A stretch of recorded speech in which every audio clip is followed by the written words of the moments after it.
avait 13 ans. Il ne se croyait pas beau. Il était même tellement complexé qu'il refusait de sortir de la maison. Les gens vont se moquer de moi, disait-il sans arrêt. Son père lui répétait toujours qu'il ne faut pas écouter ce que disent les gens parce qu'ils critiquent souvent à tort et à travers. Mais le fils ne voulait rien entendre. Nasreddin dit alors à son fils, « Demain, tu viendras avec moi au marché. » Fort tôt le matin, ils quittèrent la maison. Nasreddin Hoxha s'installa sur le dos de l'âne et son fils marchait à côté de lui. À l'entrée de la place de marché, des hommes étaient assis à bavarder. À la vue de Nasreddin et de son fils, ils lâchèrent la bride à leur langue. « Regardez cet homme, ils n'ont aucune pitié. Il est bien reposé sur le dos de son âne et il laisse son pauvre fils marcher à pied. Pourtant, il a déjà bien profité de la vie. Il pourra laisser la place aux plus jeunes. » Nasreddin dit à son fils, « As-tu bien entendu? Demain, tu viendras avec moi au marché. » Le deuxième jour, Nasreddin et son fils firent le contraire de ce qu'ils avaient fait la veille. Le fils monta sur le dos de l'âne et Nasreddin marcha à côté de lui.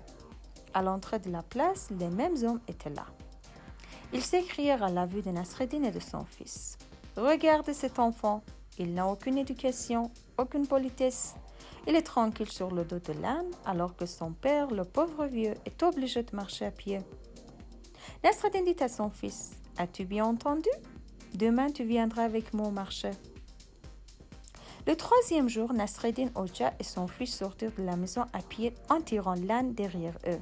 Et c'est ainsi qu'ils arrivèrent sur la place. Les hommes se moquèrent d'eux. « Regardez ces deux imbéciles. Ils ont un âne et ils n'en profitent même pas. Ils marchent à pied sans savoir que l'âne est fait pour porter les hommes. » Nasreddin dit à son fils, « As-tu bien entendu? Demain, tu viendras avec moi au marché. » Le quatrième jour, lorsque Nasreddin et son fils quittèrent la maison, ils étaient tous les deux juchés sur le dos de l'âne. À l'entrée de la place, les hommes laissèrent éclater leur indignation.